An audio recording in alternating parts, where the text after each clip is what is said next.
La langue de Molière est actuellement dans une situation peu confortable au Rwanda. En effet, le pays des mille collines a décidé d'expérimenter le bilinguisme depuis environ 6 ans. Il a ainsi introduit l'anglais à la place du français dans certains secteurs clés comme la fonction publique et l'éducation. Ici au lycée de Kigali, comme dans plusieurs autres établissements publics, on enseigne désormais le français comme un cours ordinaire. Mais certains acteurs du système éducatif s'adonnent de moins en moins à la pratique de cette langue.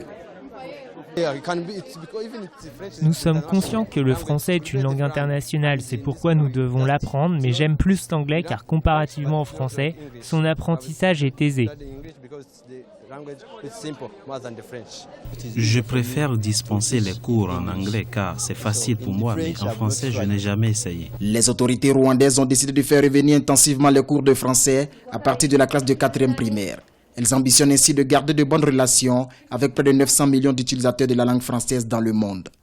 Il n'a pas cette peur que le français va disparaître. Il est toujours là. Il est toujours un cours qu'on pose même à l'examen national.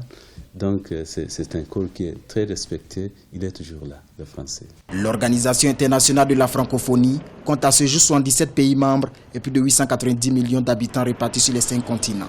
34 des 54 pays du continent africain sont des membres ou des observateurs de l'OIF. Le prochain sommet de la francophonie est prévu en décembre 2014 à Dakar au Sénégal. Un sommet crucial qui doit trouver un successeur à l'actuel secrétaire général Abdou Diouf.